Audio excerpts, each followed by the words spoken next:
오늘 같이 나눌 하나님의 말씀은요, 사도행전 10장 30절에서 43절의 말씀입니다. 사도행전 10장 30절에서 43절까지의 말씀입니다.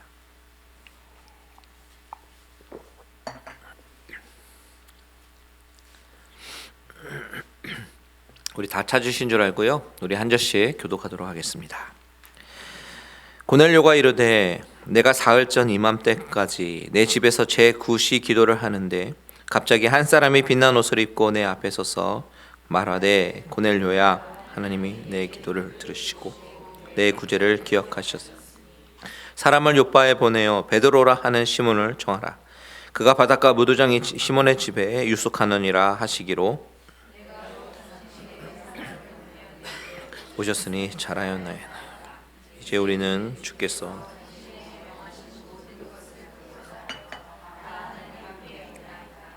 베드로가 입을 열어 말하되 내가 참으로 하나님은 사람의 외모를 보지 아니하시고 각 나라 중 하나님을 경외하며 의를 행하는 사람 다 받으시는 줄 깨달았던 만유의 주 되신 예수 그리스도로 말미암아 화평의 복음을 전하사 이스라엘 자손들에게 보내신 말씀 곧 요한이 그 세례를 반포한 후에 갈릴리에서 시작하여 온 유대에 두루 전파된 그것을 너희도 알거니 하나님이 나사렛 예수에게 성령과 능력을 기름 붓듯 하셨음에 그가 두루 다니시며 선한 일을 행하시고 마귀에게 눌린 모든 사람을 고치셨으니 이는 하나님이 함께 하셨음이라. 우리는 유대인의 땅과 예루살렘에서 그가 행하신 모든 일의 증인이라. 그를 그들이 나무에 달아 죽였으나 하나님이 사흘 만에 다시 살리사 나타나시되 백성에게 하시는 것이 아니라 오직 미리 택하신 증인 곧 죽은 자 가운데서 부활하신 후 그를 모시고 우리에게 명하사 백성에게 전도하되 하나님이 살아있는 자와 죽은 자의 재판장으로 정하신 자가 곧 이 사람인 것을 증언하게 하셨고 그에 대하여 쓰되 그를 믿는 사람들이 다 그의 이름을 힘입어 죄사함을 받는다. 아멘. 잠시 기도합니다. 살아계신 하나님, 이 시간에 역사하시는 하나님께서 우리의 심령 가운데 찾아와 주시고 하나님이 말씀하여 주실 때에 우리의 영의 귀가 열리고 하나님의 말씀을 듣게 하여 주시옵소서. 하나님의 말씀에 들릴 때에 우리가 듣고 끝나는 것이 아니라 마음속에 순종하며 나아가는 결단하는 우리의 믿음의 식구들 되게 하여 주시옵소서. 예수 그리스도의 이름으로 감사하며 기도드렸습니다. 아멘. 세상에서 인간이 만들어낸 종교는요, 복을 받기 위해서 열심히 정성껏 섬기는 종교가 대부분입니다. 우리가 누릴 수 있는 그런 복, 물질의 복, 그리고 자녀의 복, 건강의 복, 이런 것들을 얻기 위해서 우리는 열심히 노력합니다. 그런데 기독교는 그런 종교가 아닙니다. 그런 무속신앙의 개념으로 기독교를 이해하려 한다면 크게 착각하고 잘못 이해하고 있는 것이에요. 나의 소원을 들어주는 알라딘의 요술램프와 같은 것이 아니라는 것입니다. 그렇다면 기독교는 어떤 종교입니까? 기독교는 우리가 원하는 복을 받기 위한 종교가 아니라 바로 생명의 종교입니다. 죽을 수밖에 없는 죄인을 용서하시면서 하나님의 자녀로 영원히 살 수 있게 하는 참된 생명을 주시는 생명의 종교입니다. 다윗은 시편의 27편 1절에 고백합니다. 여호와는 나의 빛이요 나의 구원이시니 내가 누구를 두려워하리요. 여호와는 내 생명의 능력이시니 내가 누구를 무서워하리요.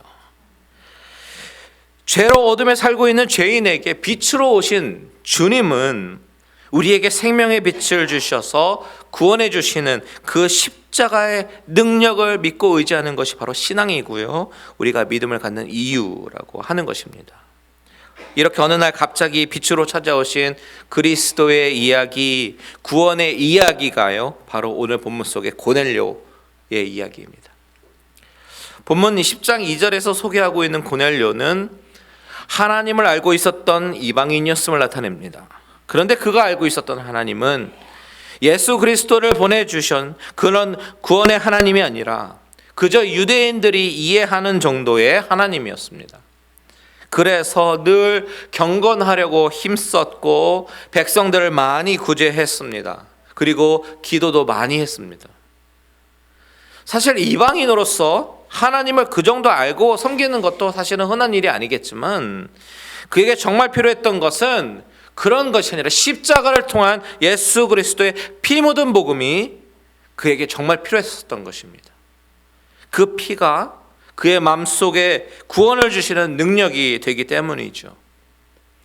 그런데 여러분, 이것은 우리에게도 마찬가지입니다.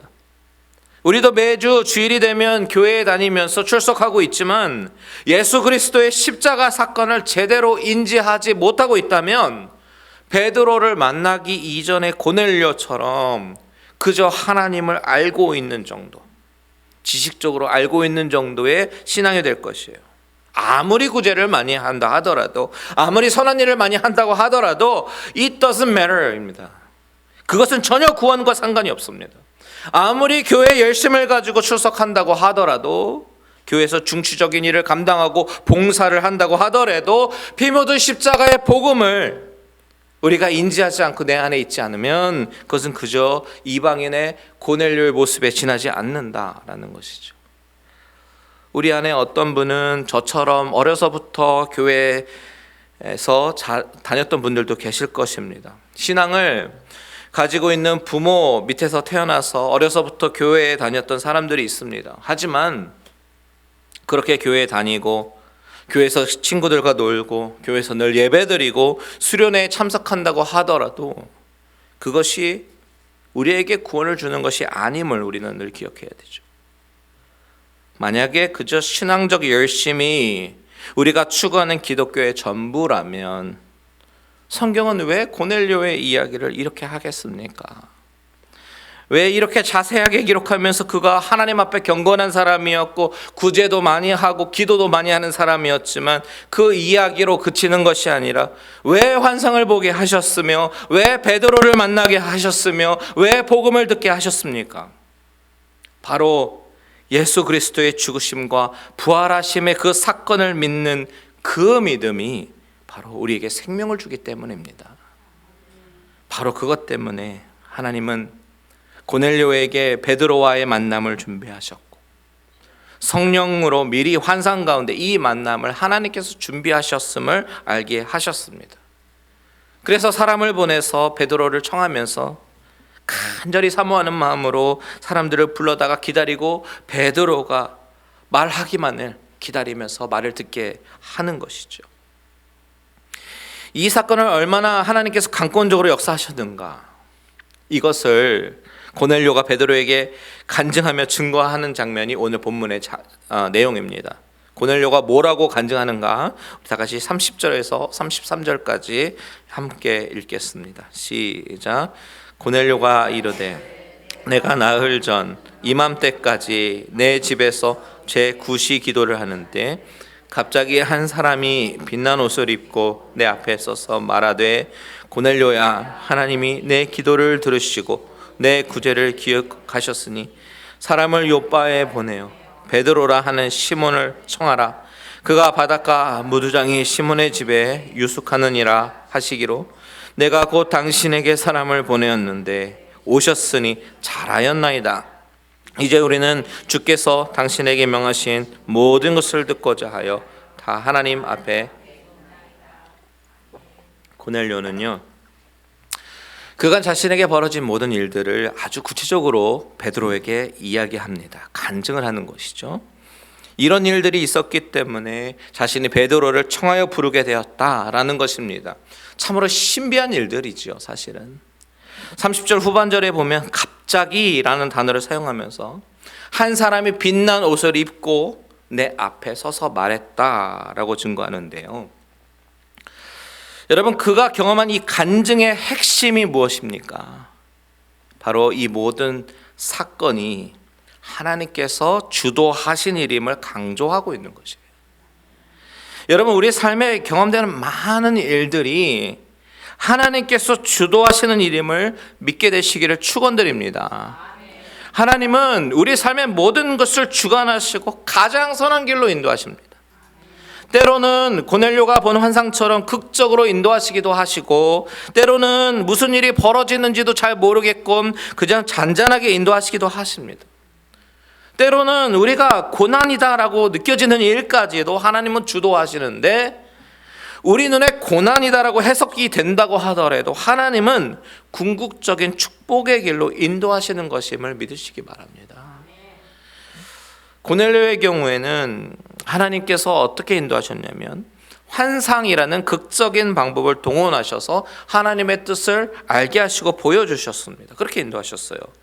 그 환상을 본 고넬료는 그대로 순종했죠. 너무나도 구체적으로 욥바의 무두장이 집에 기거하는 시몬이라고 이름하는 베드로, 이렇게 하나님께서 아주 구체적으로 알려주셨습니다. 왜 그러셨을까요? 왜 하나님은 고넬료에게 이렇게 특별한 방법으로 환상을 통해서 구체적으로 자세하게 모든 것을 알게 하셨을까요? 왜냐하면 베드로 때문입니다. 하나님은 베드로에게 이런 간증을 듣게 하셔서 이 모든 과정이 하나님의 확실하신 뜻이었음을 알게 하기를 원하셨습니다. 하나님은 이방인을 향한 위대한 구원의 꿈이 있으셨어요. 비전이 있으셨습니다. 그리고 그 하나님의 꿈과 비전은 지금 현재 아직도 진행형입니다. 오늘 본문에서 하나님은 당신의 그 비전을, 이방인을 향한 그 꿈과 그 비전을 베드로를 사용하셔서 이루려고 하시는 거예요. 그런데 문제는 베드로가 온갖 편견에 가득 차 있었던 것이죠. 자신이 그동안 바라보았던 관점으로 이방인들을 바라보니까 하나님의 뜻이 보이지 않고 하나님의 비전이 보이지 않는 것입니다. 다시 한번 말씀드릴게요. 자신이 그동안 바라봤던 관점으로 이방인들을 바라보니까 하나님의 뜻이 보이지 않고 하나님의 비전이 보이지 않는 것입니다. 여러분, 이처럼 자신이 그동안 바라보았던 관점으로 바라보고 내 지식과 내 문화와 내 생각과 내 경험과 내 판단으로 해석하려고 한다면 하나님의 뜻이 보이지 않고 하나님의 비전이 보이지 않습니다. 이것이 바로 편견입니다. 하나님이 귀하게 쓰신 사도 베드로조차도 이런 편견에 사로잡혀 있었어요. 여러분, 사도 베드로가 그렇다면 우리는 얼마나 더 하겠습니까? 그렇다면 여러분, 우리가 하나님의 뜻을 구하고 하나님의 비전이 무엇인지 알기 위해서 우리가 어떻게 해야 됩니까? 바로 나의 편협한 생각과 관점을 내려놓을 수 있어야 합니다. 그리고 하나님의 관점으로 바라보고 해석할 수 있어야 합니다. 하나님은 그동안 베드로에게 그 작업을 하고 계셨던 것이에요. 그런 그 베드로의 편견을 깨시기 위해서 하나님은 이렇게 유대인과 이방인의 극적의 만남을 준비하셨습니다. 그리고 고넬료의 입술을 통해서 그가 경험했던 신비한 일들을 간증케 하시는 것입니다. 뿐만 아닙니다. 이 모든 구원의 사건이 하나님의 주도로 일어났음을 증거하기 위해서 증인을 세우셨죠. 증인이 누굽니까? 지난주에 살펴봤던 6명의 욥바에서 온 형제들입니다. 그리고 고넬료의 집에서 모였던 고넬료의 친구들과 친척들, 이 모든 사람들이 증인이 되는 것이죠. 그 가운데 오늘 우리가 주목해 보고 싶은 것은요, 바로 고넬료의 자세와 태도입니다. 33절을 다시 한번 볼게요. 33절 시작. 내가 곧 당신에게 사람을 보내었는데 오셨으니 잘하였나이다. 이제 우리는 주께서 당신에게 명하신 모든 것을 듣고자 하여 다 하나님 앞에 있나이다. 아멘. 고넬료가 베드로에게 뭐라고 얘기하냐면, 중반에 보니까 이제 우리는 주께서 당신에게 명하신 모든 것을 듣고자 다 하나님 앞에 있나이다. 하나님이 모든 것을 주관하셔서 고넬료로 하여금 듣게 하려 했던 내용이 뭐냐면 바로 십자가의 복음이거든요. 십자가에서 돌아가신 예수님을 통해서 하나님께서 죄인을 위해서 친히 이루신 그 복음, 그것을 듣게 하시려고 이렇게 베드로와 만남을 준비하셨어요. 그 복음을 고넬료가 뭐라고 표현하는 거예요? 주께서 당신에게 명하신 모든 것이라고 이야기합니다. 무슨 이야기예요? 고넬료는 복음을 단순한 말씀이 아니라 하나님이 명령하신 것, 당신에게 명하신 것, 하나님의 명령으로 이해하고 있음을 보여주는 것입니다. 고넬료의 직업이 무엇입니까? 군인입니다. 그것도 장교입니다. 군대라는 조직의 명령에 의해서 움직이는 것이죠. 그 로마 군인 장교가 하나님의 말씀을 명령으로 생각하고 그 명령을 듣기 위해서 사람들을 모아서 기다리고 있었던 것입니다. 지금 이 사람들의 마음 상태가 여러분 보이세요? 말씀만 하십시오. 무슨 말씀이든지 다 듣고 순종하겠습니다. 이런 마음입니다. 이렇게 열린 마음입니다. 그의 마음에는 말씀에 대한 갈망이 있었고 간절히 사모하는 마음이 있었어요. 한마디라도 놓칠세라 집중하며 듣고, 그 말씀이 흘러 지나가는 말씀이 아니라 하나님이 나에게 하실 말씀이라는 그런 기대감이 있었습니다.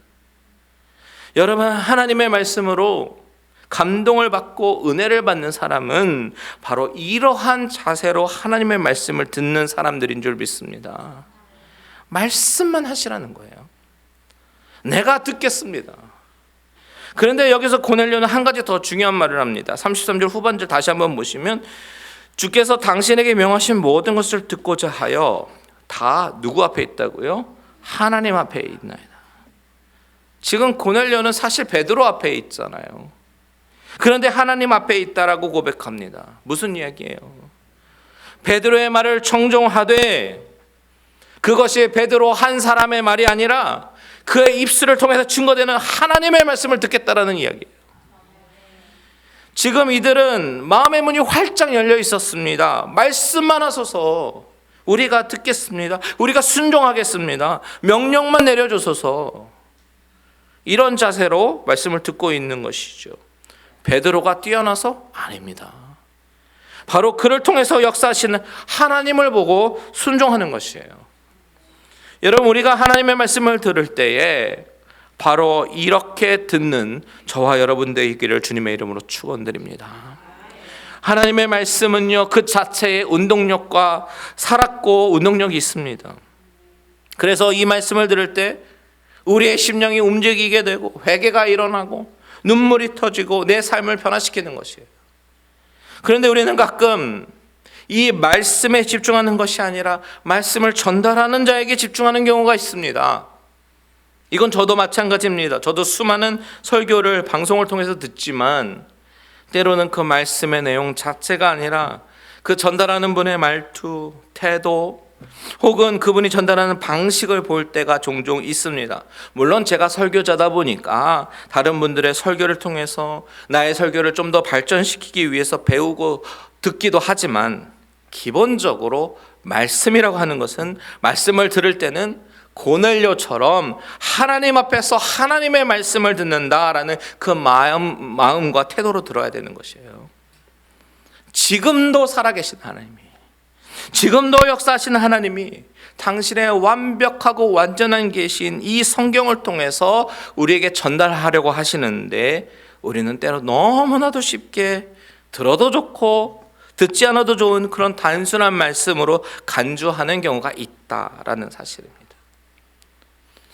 여러분, 고넬료가 이것이 하나님 앞에서 듣는 명령으로 간주하면서 열린 마음으로 경청하는 것처럼 저와 여러분도 늘 하나님의 말씀을 경청하며 하나님의 메시지를 듣고 순종하는 귀한 성도들 되시기를 주님의 이름으로 축원드립니다. 이때 베드로는요, 본격적으로 이제 복음을 전하기 시작하는데, 그런데 복음을 본격적으로 전하기 앞서서 서두에서 이런 말을 합니다. 하나님은 사람의 외모를 보지 않으신다라는 그 사실을 깨달았다. 34절과 35절을 같이 읽겠습니다. 시작. 베드로가 입을 열어 말하되, 내가 참으로 하나님은 사람의 외모를 보지 아니하시고 각 나라 중 하나님을 경외하며 의를 행하는 사람은 다 받으시는 줄 깨달았도다.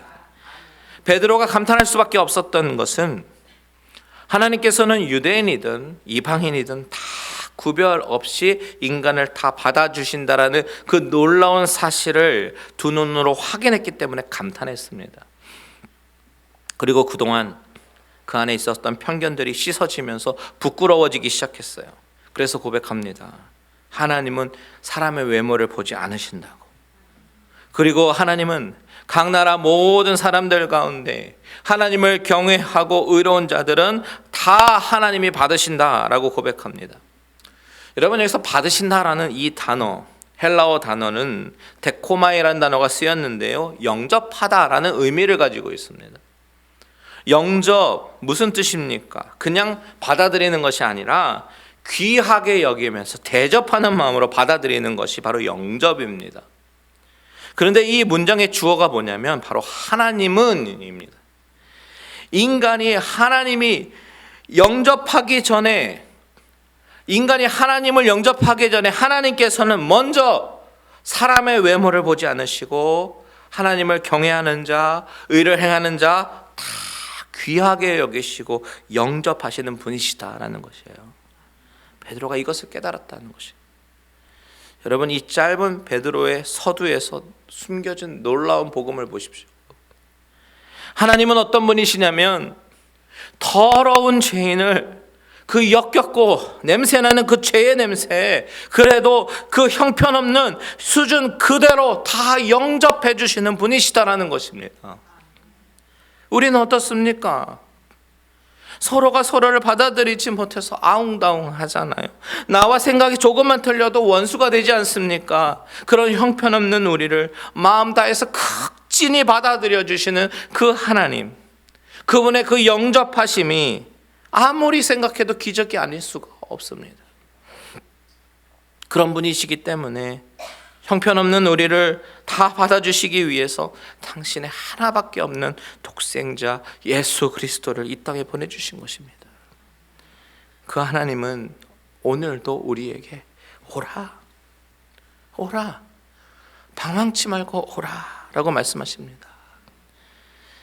여러분, 우리가 스스로 나를 돌아볼 때는 너무나도 형편없고 냄새나고 더러운 죄인이지만 있는 모습 그대로 오라라고 영접해 주시는 그 하나님께 면목이 없지만 용기 내서 나아가는 저와 여러분들 되시기를 축복합니다.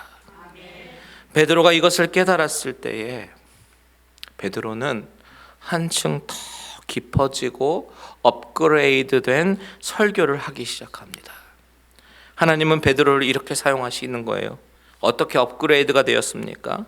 이전 설교에서는 베드로가 어떻게 설교를 했냐면 구약의 선지자들로부터 예언된 그 메시아가 예수 그리스도로 이 땅에 오셨고 그 예수는 우리를 위해서 고난을 받으셨다고, 그런데 우리가 그 예수를 못 박아 죽였다라고 이야기했습니다. 유대인들에게는요, 너희들이 바로 이렇게 예수를 못 박은 사람이다 라고 강하게 이야기하기도 했었습니다. 또한 그 주님이 사흘 만에 죽음의 권세를 이기고 살아나신 분이다 라고 증거했습니다. 그렇기 때문에 구원은 오직 예수 그리스도에 의해서만 가능해졌음을 강조했었어요. 그래서 수천 명씩 막 회개하고 돌아오지 않습니까? 베드로의 설교를 가만히 듣고 있으면 성경적으로 아무 흠도 없고 100% 맞는 그런 훌륭한 복음의 설교를 잘 전달했습니다. 그런데 하나님께서는 이번 고넬료 사건을 통해서 그의 설교를 한층 더 업그레이드 시키십니다. 36절 한번 볼게요. 시작. 만유의 주 대신 예수 그리스도로 말미암아 화평의 복음을 전하사 이스라엘 자손들에게 보내신 말씀, 여기까지요. 다시 한번 읽겠습니다. 시작. 만유의 주 대신 예수 그리스도로 말미암아 화평의 복음을 전하사 이스라엘 자손들에게 보내신 말씀. 베드로는 예수 그리스도를 소개할 때 만유의 주 대신 예수 그리스도로 소개하는 것을 봅니다. 그리고 그의 복음을 화평의 복음이라고 이야기합니다. 여러분, 만유의 주가 무엇입니까? 무슨 뜻이에요? 만유라고 하는 것은 말 그대로 만유, 모든 것을 말하고 있습니다. 거기에는 우주와 인생의 모든 물질 세계와 영의 세계를 포함한 말 그대로 everything입니다. 그 만유의 주라는 말은 무슨 뜻을 포함하냐면 이 세상에 해를 만드시고 별을 다시고 구름을 만드시면서 천지를 창조하신 그 창조의 역사에 예수 그리스도도 동참하셨다라는 그 고백이 포함되는 거예요. 예수 그리스도는 누구신가? 그분은 우리를 구원하시기 위해서 이 땅에 오셔서 우리를 구원하시고 우리에게 구세주만 된 그런 분 정도가 아니라 하나님 아버지께서 이 세상을 창조하실 때 함께 하셨던 삼위일체의 하나님이라는 사실, 그리고 그분은 이 세상의 모든 것을 다스리시는 하나님 되심을 표현하는 말이 바로 만유의 주입니다. 이전의 설교에서는 볼 수 없었던 위대한 고백이 지금 베드로의 입술을 통해서 선포되고 있는 거예요. 이번 고넬료와의 만남을 통해서 한 단계 더 깊이 예수 그리스도를 깨닫게 된 것이죠. 잘 생각해 보세요, 여러분. 예수님이 만유의 주가 되시려면 유대인들만의 주가 되어서는 만유의 주가 되실 수가 없습니다. 베드로가 깨달은 것이 무엇이에요? 하나님과 예수 그리스도 그리고 성령 하나님, 이 삼위일체 되신 하나님은 이방인에게도 주가 되시고 모든 것을 다스리시는 분이시구나라는 것을 깨닫게 된 것이에요. 그러니 유대인 회당에서만 선포되는 아는 하나님이 아니라 예루살렘 성전에서만 제사를 통해서 영광 받으시는 그런 하나님이 아니라 만유의 주가 되셔서 이방 땅에서도 이방인의 입술을 통해서 찬양과 영광을 받으시기에 합당하신 분이 되시는구나, 이것을 깨닫게 된 것입니다. 이것을 베드로는 화평의 복음이라고 부르게 되는 것입니다. 에베소서 한번 볼게요. 에베소서 2장 14절에서 17절 같이 한번 읽겠습니다. 시작. 그는 우리의 화평하신 둘로 하나를 만드사 원수된 것 곧 중간에 막힌 담을 자기 육체로 허시고 법조문으로 된 계명의 율법을 폐하셨으니 이는 이 둘로 자기 안에서 한 세 사람을 지어 화평하게 하시고 또 십자가로 이 둘을 한 몸으로 하나님과 화목하게 하려 하심이라. 원수된 것을 십자가로 소멸하시고 또 오셔서 먼데 있는 너희에게 평안을 전하시고 가까운 데 있는 자들에게 평안을 전하셨으니. 자, 예수 그리스도께서 친히 화평이 되셔서 원수된 것, 중간에 막힌 담을 자신의 육체로 허셨습니다.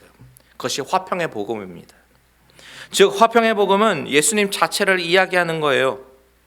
온갖 편견으로 가득 찼던 베드로에게 환상으로 명령하시고 고넬료를 만나게 하신 그 하나님은 당신의 마음과 시선이 유대인들에게만 있는 것이 아니라 온 나라와 열방과 족속에 있음을 알게 하셨습니다. 그래서 베드로는 그 예수 그리스도가 만유의 주가 되시며 모든 나라와 열방과 족속 가운데 찬양과 영광을 받기에 합당하신 하나님이 되심을 고백하고 있는 것입니다. 그래서 그렇게 그의 설교가 한층 업그레이드가 된 것이에요. 여러분, 바로 이것이 우리만 믿으면서 만족하면 안 되는 이유입니다. 하나님의 마음은 모든 열방 가운데 있음을 믿으시기 바랍니다. 우리만 잘 믿으면 되는 것이 아니라 하나님의 마음을 알아서 하나님의 마음이 있는 곳에 화평의 복음을 전하고 그 선교지에도 또한 오지에서도 또한 미국 사회 구석구석에 하나님의 이름이 드러나면서 선포되기를 같이 마음을 모으고 힘써야 하는 저와 여러분들 되시기를 주님의 이름으로 축원드립니다. 먼저 우리 안에 십자가 복음으로 늘 무장해서 늘 기도하며 힘쓰며 하나님의 이름이 세계 곳곳에 드러나기에 같이 힘으로 모으시는 갈릴리 은혜교회 되시기를 주님의 이름으로 축원드립니다.